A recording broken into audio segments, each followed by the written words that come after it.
All right. So we've been going through all these, and we're going to continue to do this, go through them. The first one, obviously, the BNSF, and we've gone through the Santa Fe, the Burlington, the Great Northern. Now we're going to do the Northern Pacific. Do you see a steam There engine? we go. Yeah. Okay. All right. Here's a typical Northern Pacific engine: red roof, big cab, high domes. So they have and this is a switch engine, so they have to be able to put sand when it reverses and sand when it's going forward. So they have a sand dome here and a sand dome here, and here's the steam dome with the pop valve on top, the bell, and then they also the NP like big, huge stacks, tall and bigger in diameter than most railroads would put on. They also had the headlight up here on top, and they painted the smoke box graphite colored. Now this doesn't look very big, but it could move a lot of cars because all of the weight is on these three little drivers, or six drivers, six wheels, and all the weight is there. It can't go very fast, and you wouldn't want to go very fast because it doesn't have a leading truck or a trailing truck, but it could move a lot of cars slowly. So then we'll look at this is an early picture, 1900, when they started the North Coast Limited. That goes back that far. And it was a very regular train, but it stopped at a lot of places, stopped at almost every place. And they had a lot more towns to go to than the Great Northern did because they were built early. And so that's a picture from 1900. Here's another typical, this is a consolidation. Again, big chimney, high domes, and a Big light. up on top of the smoke box. And I love that building past it there. Yeah, that's a cool depot someplace. I like it. And then they bought a lot of Mikados, like the Great Northern and some of the other railroads did. This is an early one. They had, I think, 5 classes, but again, big chimney here, or stack, smokestack.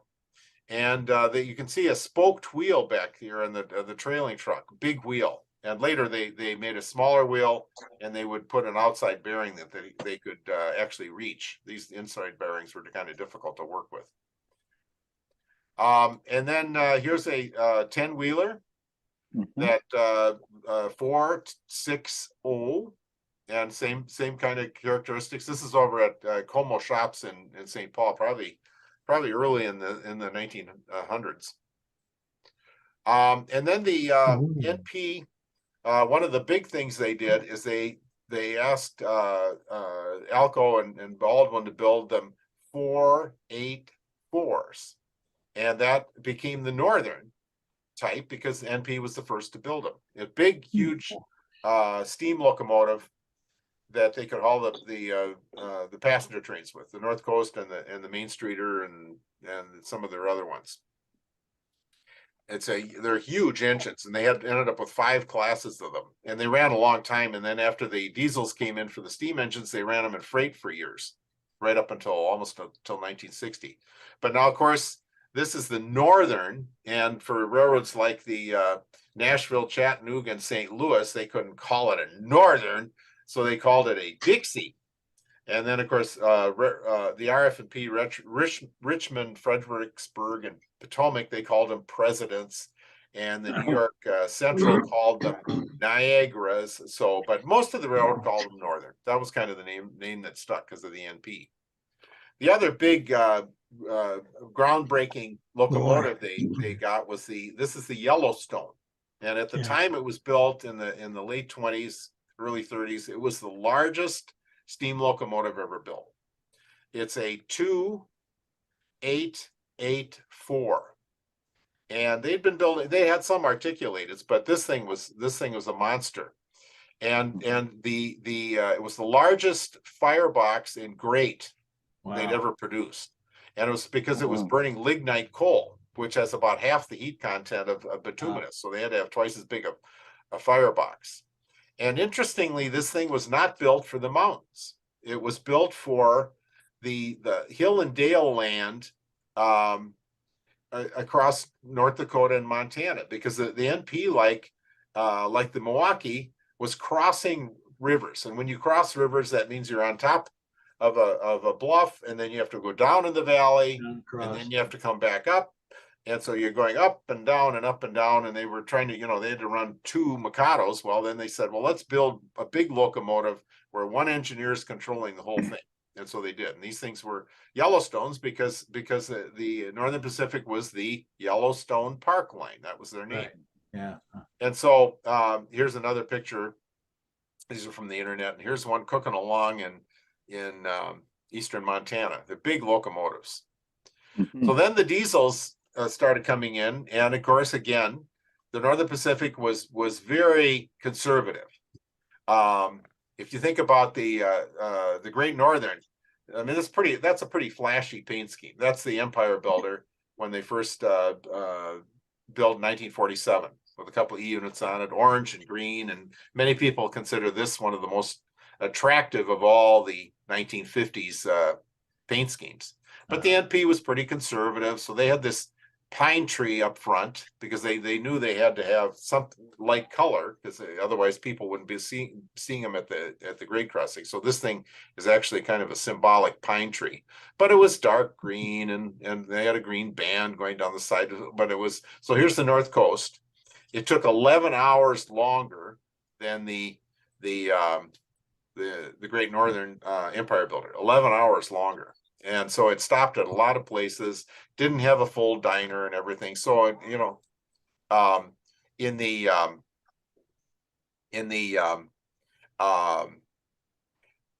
late 40s and the early 50s, NP was getting killed because the Empire Builder was doing so much better. So they hired Raymond Loewy,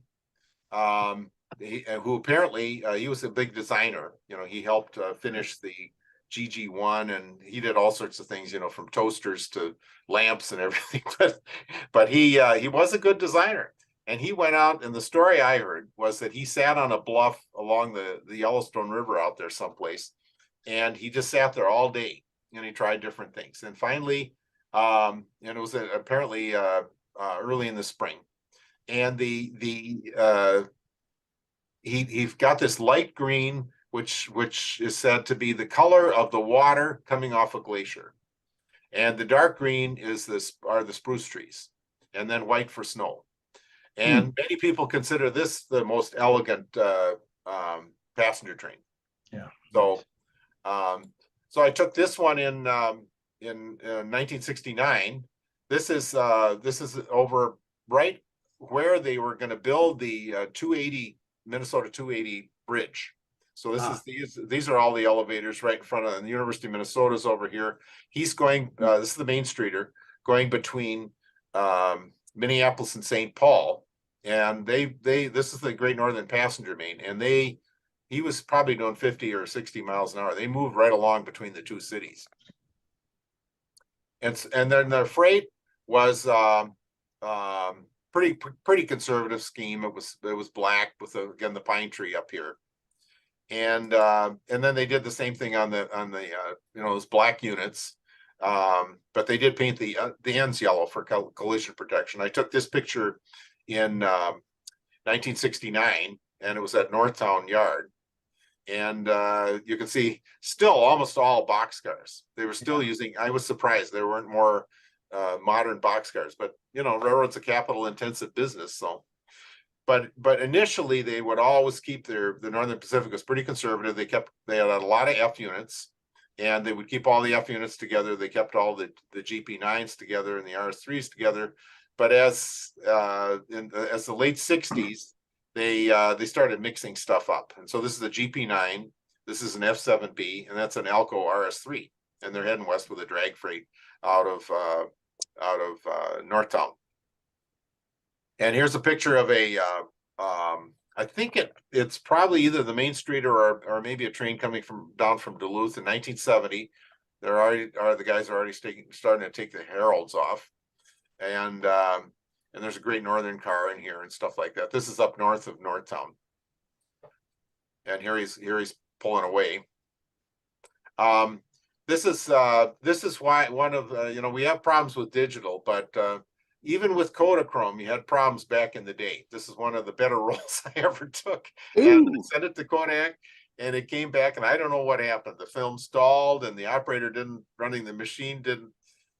Anyway, there's amoeba all over because obviously the developer didn't dried on the film.